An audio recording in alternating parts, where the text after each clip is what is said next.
서울과 부산시장 보궐선거를 석 달여 앞두고 여야의 대진표가 이제 서서히 드러나고 있습니다.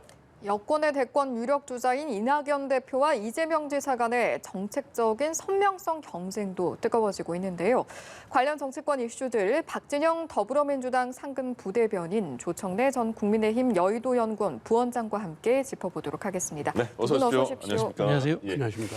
앞서 리포트에서 보신 것처럼 나경원 전 의원, 전 원내대표가 10년 만에 서울시장 다시 도전하겠다 출사표를 냈습니다. 그래서 이태원에서 출마 선언을 했고 슬로건이 독하게, 섬세하게라는 말이 이렇게 붙어 있었어요. 나경원 전 의원 10년 만에 서울시장 출마한 이유는 뭘까요? 일단 어제 그 나경원 원내대표가 출마 선언을 함으로 해서 국민의힘 대진표랄까 기본 구도는 완성됐다고 볼 수가 있고요. 네.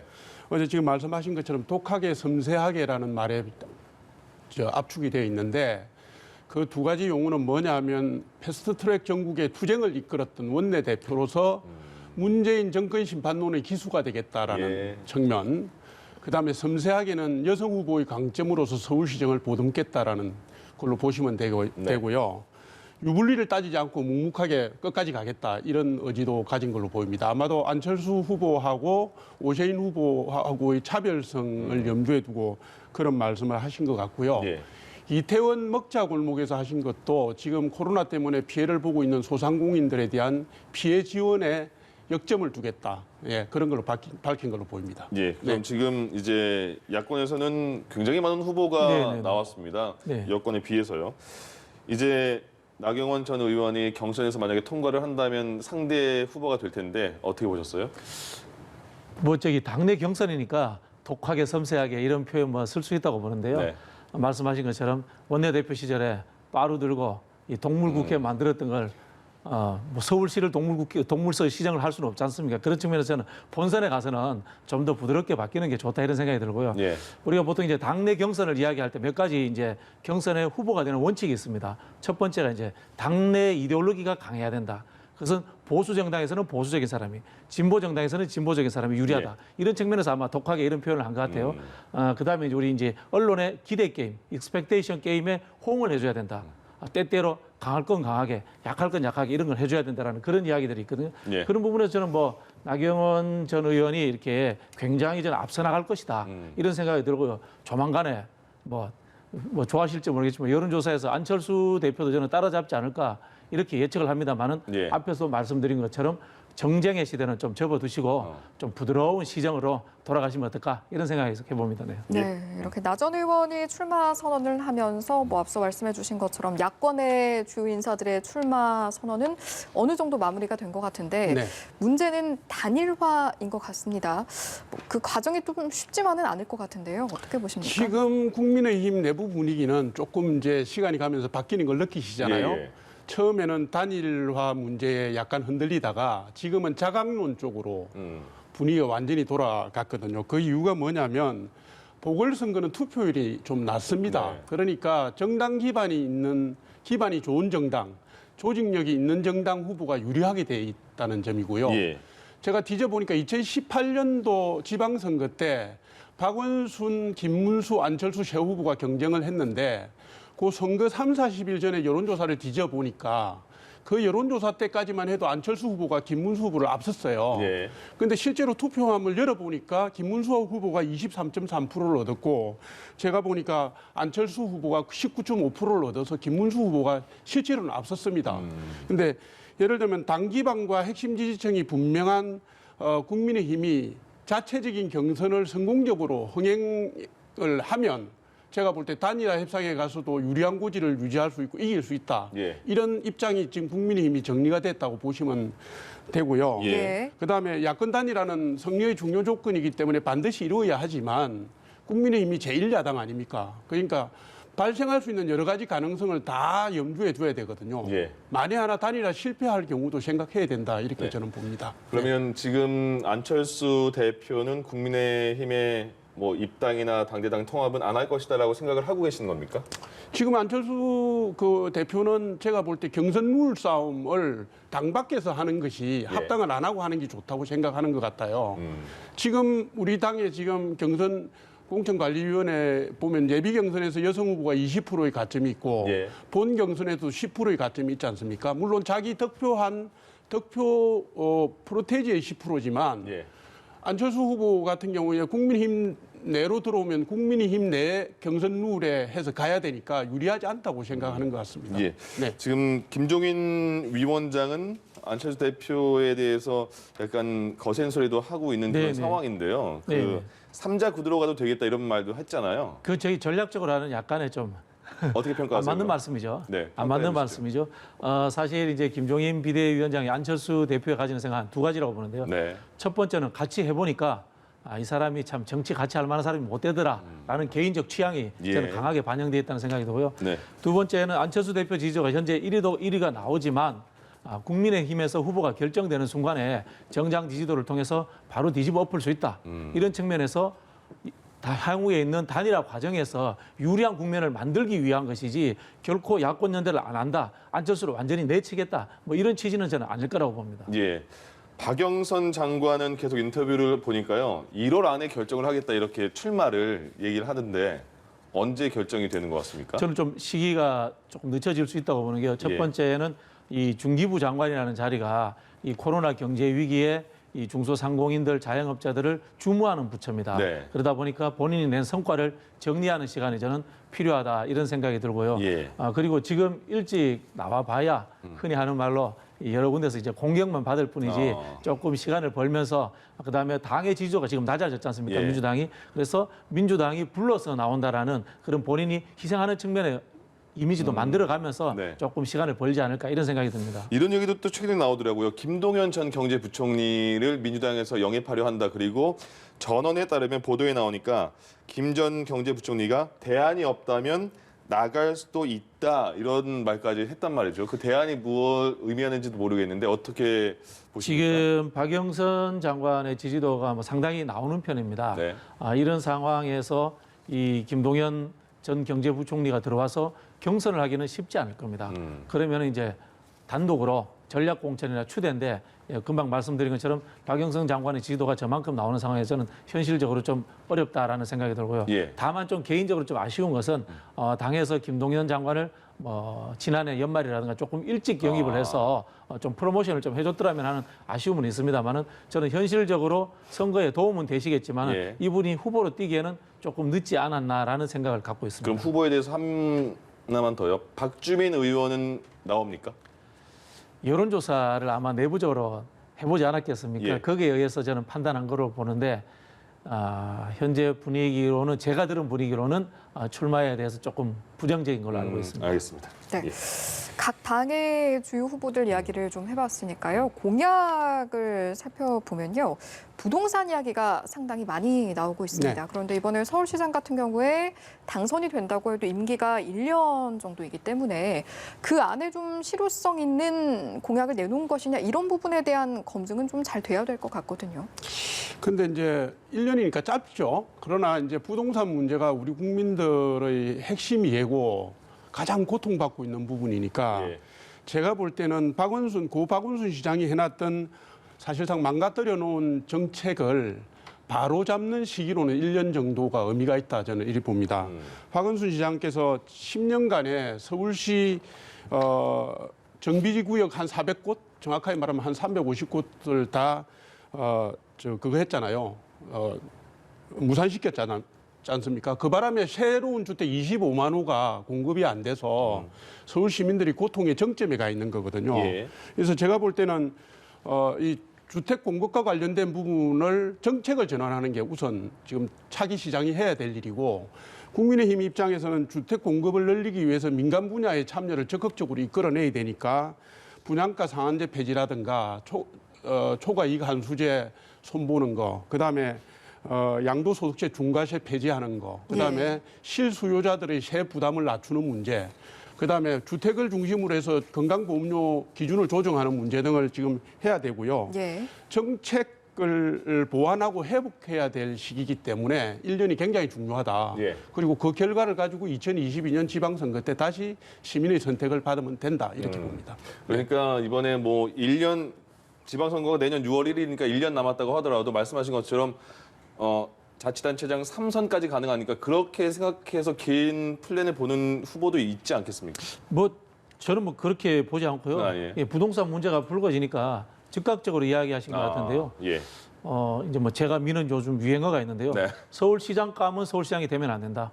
대통령 감이 될 만한 사람이 서울시장이 돼야 된다. 예. 제가 미는 이야기인데요. 예. 이게 뭐냐면요.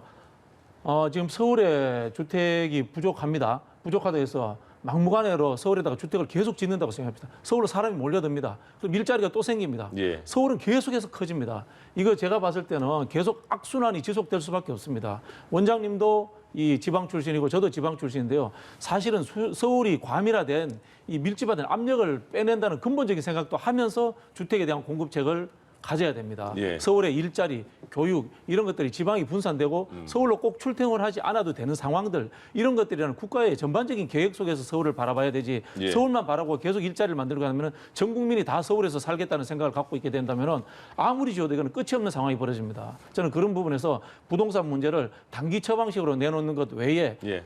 전 국가적인 과제로서 서울시를 저는 바라봐야 된다. 그런 생각입니다. 알겠습니다. 이제 여권 상황 좀 보겠습니다. 지금 여권에선 차기 유력 대선 주자 딱 일단은 두 분입니다. 그 이낙연 대표와 이재명 경기지사인데 지금 이낙연 대표는 사면론을 먼저 꺼내 들으셨고 그다음에 이익공유제를 지금 화두로 던졌습니다. 근데 사면론에 대해서 이재명 지사는 처음에는 언급을 안 하다가 반대다라는 말을 확실히 했어요. 이게 그리고 그 선별 지원이냐 뭐 전체 지원이냐 이런 네네. 거에 대해서도 확실하게 말을 했는데 이게 어떤 대선에 그런 걸 의식한 행보라고 봅니까? 어떻게 봐야 됩니까? 제가 아까 당내 경선 이야기를 했지 않습니까? 당내 이데올로기가 강한 사람이 유리하다라고 네. 했는데 민주당은 어쨌든 상대적으로 진보 개혁적인 정당입니다. 보다 개혁적인 입장에 있는 사람이 당내 지지도가 유리해집니다. 예. 그런 측면에서 사면을 꺼낸 게 당내 지지층이 좀 이탈하는데 좀 작동이 된 것 같습니다. 그러다 보니까 좀 이익 공유제라고 하는 상대적으로 진보적인 정책을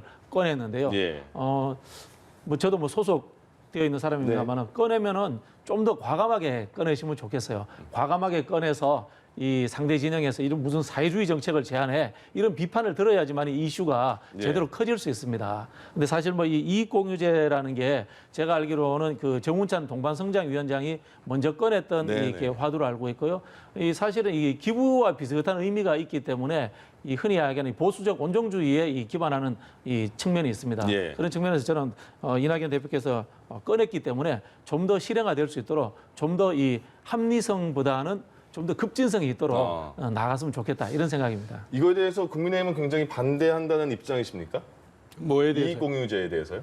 이 공유제 부분은 해서는 안 되는 일이죠. 아, 그런가요? 사실은 그 민주당 내의 반발 때문에 이낙연 대표께서 한 발 물러서셨잖아요. 예. 자발적 이익 공유제 뭐 이 모양을 망가뜨려 가면서 물러서신 건데 제가 예. 볼 때는 이재명 경기지사는 일관된 행보를 하고 있고 자신의 정치적 칼날을 계속 지켜가고 있어요. 예. 아까 긴급 재난 지원금도 보편복지 형태로 가고 예.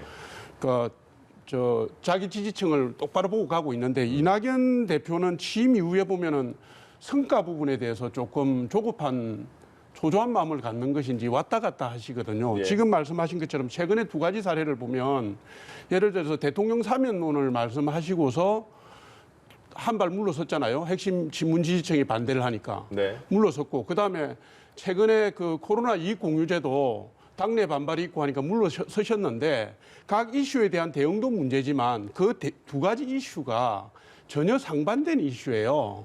대통령 사면론은 국민 통합을 내걸었고요. 예. 그다음 이익 공유제는 사실 2018년도 민주당이 입법하려다가 실패했고 문재인 대통령의 국정과제 100대 과제 안에 들어가는 내용입니다. 예. 그러니까 친문 지지층의 눈치를 보고 이낙연 대표가 내세웠는데 그것도 또 뒤로 물러섰거든요. 이슈를 던진 것도 문제고 그걸 갈무리하는 것도 문제고 각 이슈 간에 충돌하는 것도 문제고 왔다 갔다 하고 있는 게 더 큰 문제다 저는 이렇게 봅니다. 네, 알겠습니다. 네, 조금 있다가 박근혜 전 대통령의 최종 선고가 이제 나오게 됩니다. 그러면 네. 당연히 나올 얘기 중에 하나가 이낙연 대표가 화두를 던졌던 사면론에 대한 네. 얘기가 나올 것 같거든요. 예. 저는 뭐 이제 개인적으로는 사면에 반대합니다만은 이낙연 대표께서 사면을 던졌기 때문에 아까 원장님 말씀하신 것처럼 물러서지 않고 저는 이제 사면을 지속적으로 이야기하는 게 이낙연 대표의 정치적 전망을 위해서 좋다라고 저는 이렇게 전략적으로 내다봅니다. 그러니까 이낙연 대표뿐만 아니라 이제 만약에 그 신년 기자회견을 대통령이 한다면 아니, 거기서 저는 뭐 여권 전체라든가 대통령이 그 말씀을 아직 할 시기는 아니고요. 다만 이낙연 대표께서는 먼저 말씀을 던지신 분이기 때문에 전략적으로 계속하는 게 좋겠다라고 말씀을 드리는 건데요. 다만 제가 조건을 걸자면은 첫 번째는 이낙연 대표는 이 사면의 내용을 야당에게 제대로 던져야 됩니다. 왜냐하면 야당이 당사자입니다. 야당이 당사자이기 때문에 야당이 심도 있게 논의할 수 있는 시간들 그리고 야당이 국민의 여론을 뒤집어가지고 대통령께 건의할 수 있는 그 기간들을 야당에게 줘야 됩니다. 원래 보통 이 사면 이런 것들이 어떻게 되냐면요. 여야 영수회담이라든지 이런 것들 할 때 야당 대표가 대통령께 건의하는 형태로 되고 대통령이 보통 수용하고 이런 식으로 진행이 되어 왔지 않습니까?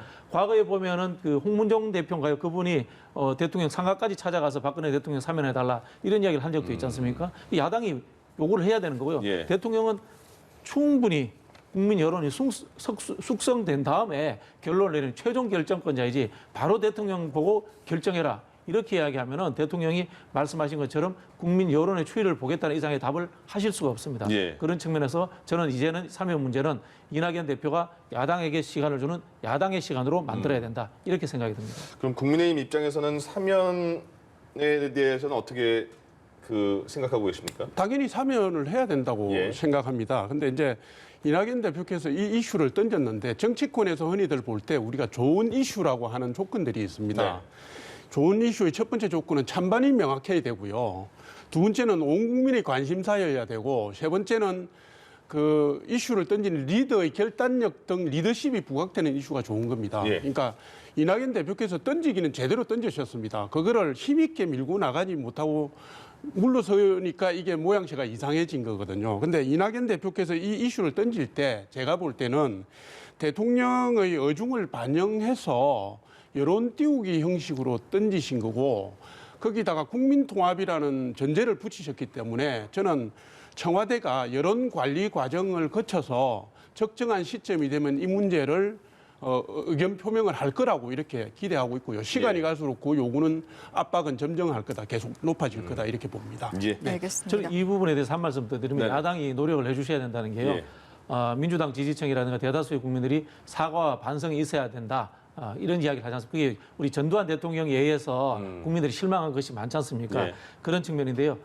이명박 대통령은 제가 보기에 사과할 수도 있는 분이신 것 같아요. 근데 박근혜 대통령 같은 경우는 흔히 하는 확신범이기 때문에 사과를 저는 잘 안 하실 것 같아요. 그럼 어떻게 돼야 하느냐면 국민의힘의 의원들이 찾아가서 두 분을 설득하기도 하고 하다못해 사과가 아니더라도 송구스럽다라는 표현이라든가 최소한의 그런 뉘앙스의 말이라도 만들어 와야지만이 국민들의 정서가 바뀔 수 있습니다. 이런 노력들을 야당에서 해주셔야 된다고 봅니다. 대통령의 결단에 의해서 가는 사면을 조건을 자꾸 붙이시면 안 돼요. 그 뭐 이래야 되고 저래야 되고 그래야 되면 그게 무슨 대통령의 결단에 의한 사면입니까? 제가 볼 때는 국민통합이라는 슬로건을 내걸었으면 거기에 걸맞게 지도자답게 결정을 하시면 되는 것이고요. 일단 사면 이후에 국민들한테 뭐 성찰과 반성의 행보를 하시는 거는 그때 가서 문제지.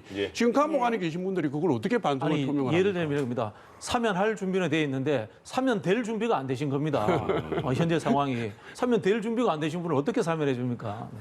사면론은 이제 점점 불거질 것 같습니다. 오늘 최종 선고 이후에요. 알겠습니다. 선고 결과가 곧 나올 테니까요. 그 이후에 또 파급되는 부분은 어떤 것들이 있을지 지켜보도록 하고요. 자, 또 최근에 정치권에서 논란이 됐던 부분이 공매도에 대한 부분인데 지금 여당 일각에서는 공매도 금지를 연장하자라는 주장도 있고 또 야당 국민의힘에서는 증권 당국에 맡겨야 된다 이런 입장인 것 같습니다. 어떤 의견을 가지고 계십니까? 증권 당국에 맡길 것 같으면 시장에 맡길 것 같으면 뭐하러 증권거래사고 그런 거 만들어 놓겠습니까? 기재부가 왜 존재합니까? 금융위원회가 왜 존재합니까? 저는 개인적인 의견입니다만 공매도 금지를 지금 연장해야 된다라고 이렇게 생각을 합니다. 시장이 뭐 과열됐다 이런 논리로 이제 공매도 금지를 이제 다시 풀겠다는 이야기인 것 같은데요. 그런 상황에 대했을 때 이 시장을 끌고 온 이 개미들이 지금 피해를 보는 상황이지 않습니까? 기관은 국민이라는 개인을 위해서 존재해야 되는 거지 전체 수치 관리만 하라고 존재하는 것이 기관이 아닙니다. 공매도가 그런데 세계적으로는 지금 다 허용되고 있는 제도인 것 같은데 국민의힘 입장에서 어떻게 생각하세요? 중지에 대해서. 너무 확고하게 결정적으로 말씀하시니까 네. 너무 단호하시네요. 저는 좀 반대입니다. 네. 원래 이제 금융당국이 3월 16일부터 공매도 재개를 하겠다 이 얘기 아닙니까요? 그 지금 말씀하신 것처럼 선거 앞두고 수백만 명의 동학개미가 있는데 이거를 갖다가 거슬러서 가기 힘드니까 최근에 뭐 박용진 의원이라든가 민주당에 네. 그다음 양양자 의원이 공개적으로 공매도 재개 반대 입장을 표명을 했어요. 네. 그런데 이거는 사실 작년 8월에 이미 한번 논란이 크게 됐던 문제고요. 그때 6개월 연장 결정을 해가지고 지금까지 온 겁니다. 예. 아시다시피 지금 유동성의 문제 이런 것 때문에 주식이 과열돼 있거든요. 공매도를 찬성하는 전문가들이 분명히 있습니다. 뭐냐면 과열된 증권시장을 안정화시키는 순기능이 있다. 예, 예. 그다음에 버블이 그러니까 거품이 키워져서 터지는 그런 악순환을 막을 수 있다 이런 거 아니겠습니까? 네. 그러니까 국민의힘 입장에서는 시장은 시장의 논리대로 또 시장은 금융당국의 전문가들의 논리를 존중해서 가야지 예. 4월 7일 보궐선거가 있다고 해서 선거에 앞두서 정치적 고려를 하면 안 된다. 이 얘기를 하는 겁니다. 예. 이게 3월 15일까지 정해져 있는데 그거를 그래도 연장이냐 아니냐 빨리 결정해 줘야지 또 투자자들이 혼란스럽지 않을 그렇죠. 것 같은데. 제가 봤을 때는 뭐 연장될 거라고 보고요. 예. 이 버블을 만든 게 실제로 경제 당국 아닙니까, 그죠?